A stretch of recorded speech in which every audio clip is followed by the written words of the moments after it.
Hey guys, it's Cynthia and welcome back to my studio.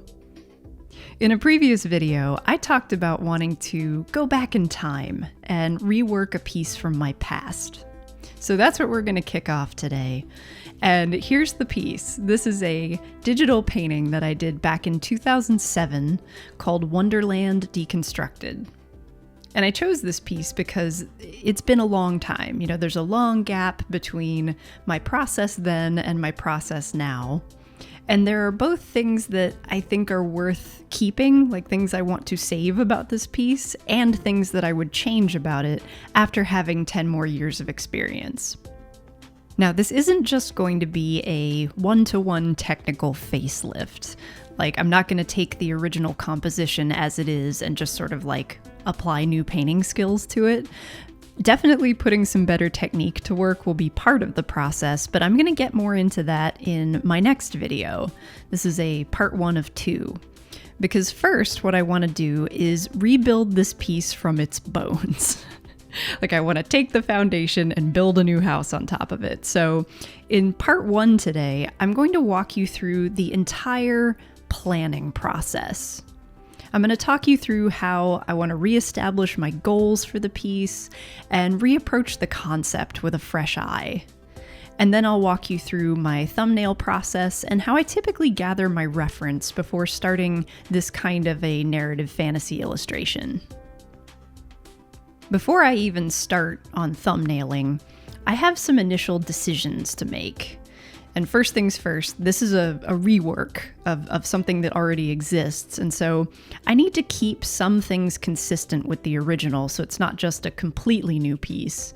So my first decision is going to be what to keep. And so I'm going to stick to the things that are fundamental to this image. I'm going to stick with the Alice character, the houses of cards, the Queen of Hearts, and the action of pouring tea onto a house of cards somehow. Like, we'll rethink that a little bit, but those are the key elements of the piece that I want to stay intact.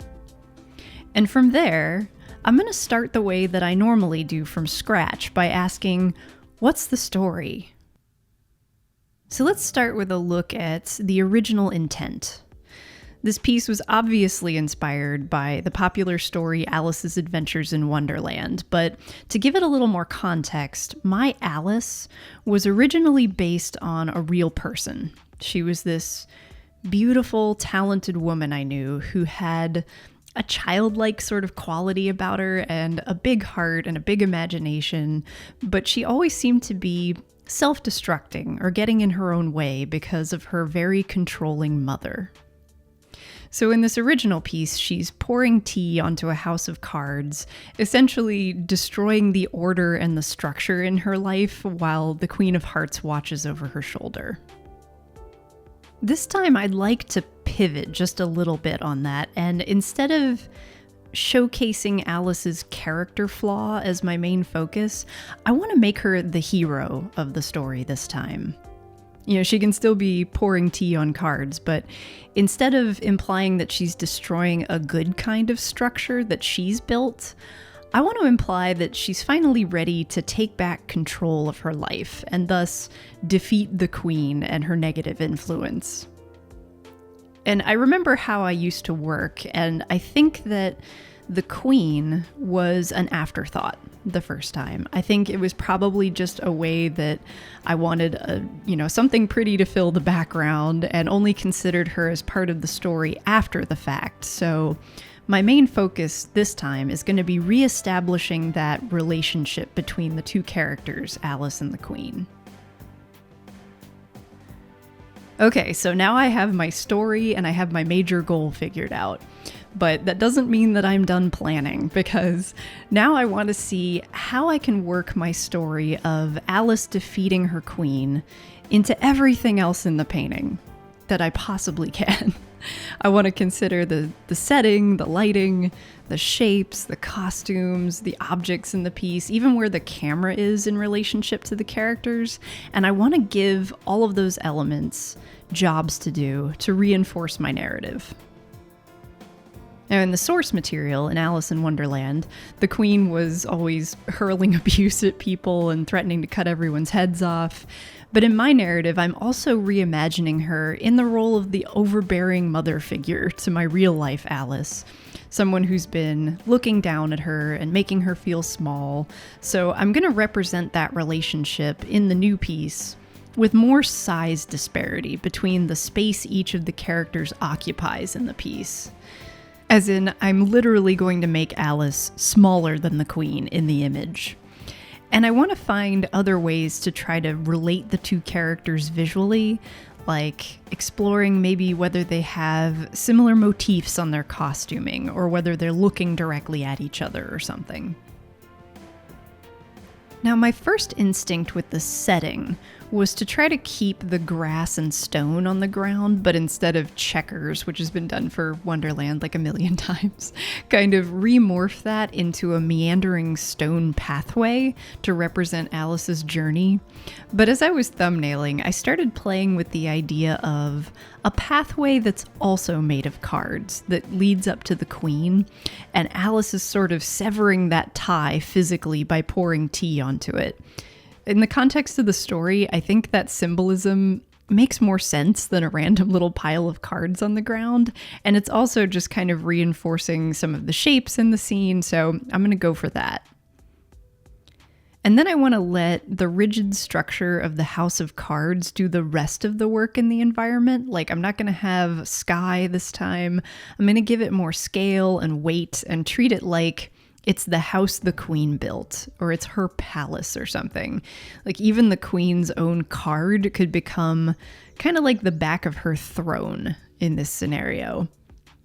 And if Alice is pouring tea on the card roadway and cards make up the majority of the environment, I think I'd like the tea to have a bigger environmental impact somehow and maybe be affecting the bigger cards. So I think I'm going to have the ink on the queen's card sort of melting off. Like, how cool would that be to have the image of the Queen of Hearts melting off of her own card as she gets defeated? I really like that, and it sounds like kind of a blast to paint.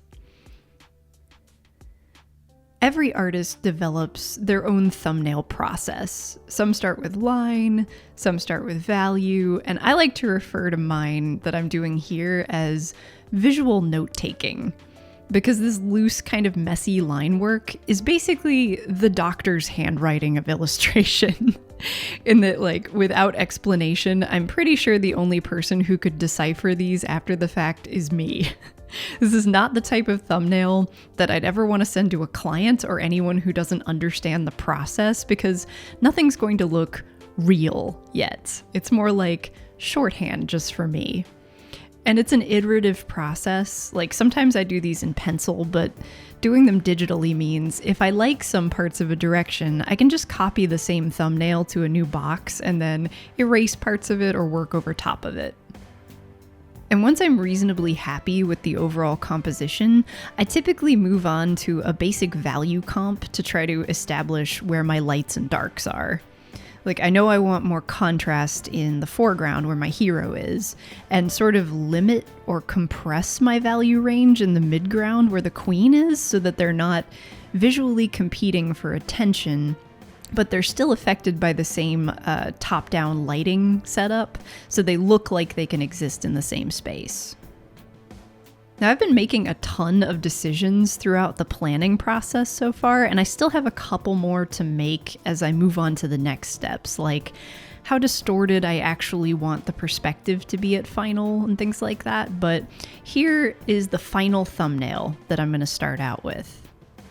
I think the story is coming through how I want it to here, and this is essentially the stick figure roadmap that I'll be using as my guide to compose a tighter sketch in the next video. But first, I'm going to use it as a guide to know what reference I need to get. I typically gather reference in two parts. The first is a dig through my reference library and the internet to gather images that give me either general tone inspiration or little bits of shape and lighting info about my setting or the props or the costuming. And it's important to note that these images are not meant to be copied into the final illustration. You never want to directly copy images you don't own when you're making an original composition. But this is more like gathering a mood board. So let me show you some of the images I gathered for this piece and then explain what the collections of images are for. So here's the mood board for all the costuming in the piece, and I've gathered some inspiration for Alice's hair and her dress and the Queen's outfit and jewelry. And now one of the decisions I have to make is how much I want to lean on the time period of the original source material, which was the 1860s. Because this is a work of fantasy, I can essentially do whatever I want with the time period. But I do want to at least allude to it. So I've grabbed these dress photos, not because I want Alice's dress to look exactly like any of these, but these give me information on the cuts and materials of the clothes from that era. Like, how were the necklines and sleeves constructed, and where did the seams cut across the body? Those are all qualities of the style of that time period. And I've decided to keep Alice's dress blue because a blue dress seems to be just one of the things that makes Alice recognizably Alice. And you might think that that trend was invented by Disney, but actually the blue frock dates all the way back to when Alice's Adventures in Wonderland was originally published with illustrations by Sir John Tenniel. So I grabbed one of those here for my mood board. And I'm also aware that my Alice isn't a small child, so I'll try to age her up clothing-wise just a bit with some of this other inspiration. I think in my final illustration, I want the Queen to be partially drawn or printed like a playing card, but with some dimension, like as if parts of her are real and coming out of the surface of the card, and others are staying two-dimensional. So I'm looking for overall shapes and patterns in my inspiration that I can use for something like that, something really bold and graphic. And then I might, mix those together with shapes from the House of Cards for her final design. Either way, I want her clothing to have a more rigid structure than Alice's, so that's what I'm going to be looking for here. And speaking of cards, I also looked up playing card reference from that era, and it's almost incredible how little these designs have changed over the last 150, 160 years. But one major difference you'll notice is the lack of letters and numbers on the older cards.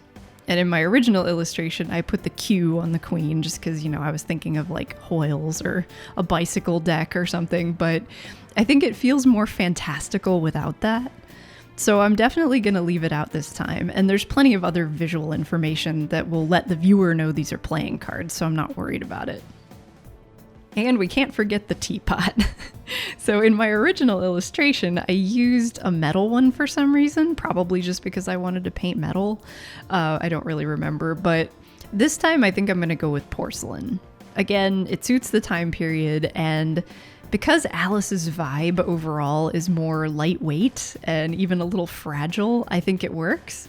And because I don't own a teapot like this, I'm using found reference to look for interesting shapes for the teapot and patterns, and looking at the way that light reacts over that rounded porcelain surface. Now, the second part of reference gathering is taking my own pictures, and these are the ones that I'm going to rely on more heavily for the shapes and lighting that I want to replicate in the actual piece. And for my original illustration, this is literally all I took, these two images. And you can probably tell, a lot of it was made up from imagination. And I mean, how many fingers are on a hand? 2, right? So we're gonna do better this time. And here are just a handful of the shots that I pulled off the camera. And no one photo is ever going to be perfect for everything, so I sometimes take hundreds of shots with subtle little differences and tweaks between them to give myself options so that I can make the reference work for the needs of my illustration instead of being a slave to it. And if I have something in the image that's moving, I actually like to shoot video for that reference instead of still frames, like with the billowing of Alice's dress. And I use stand-ins for props. Like, I can't tell you how many times I've used that Swiffer as like a staff or a spear or something.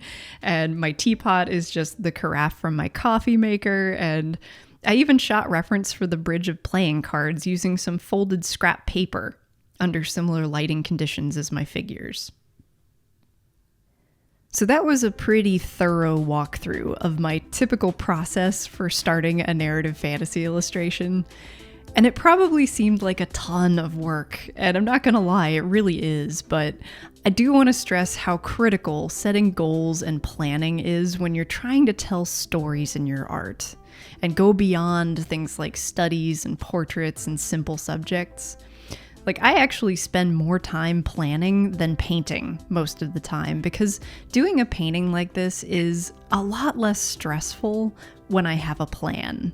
And it usually makes more sense in the end, and doing all of this work ahead of time gives me a reason to care about everything in my image. So I hope you'll join me next week for part 2, where I'll show you the process of doing a refined sketch using my thumbnail and my reference, and then making the final digital painting. I'm really excited to move on to that now that I'm prepared for it, but I'm gonna wrap this up for today and say thanks again to all my viewers and subscribers. I'm gonna go put the carafe back in my coffee maker and grab another cup, and I will see you guys next time. Bye-bye.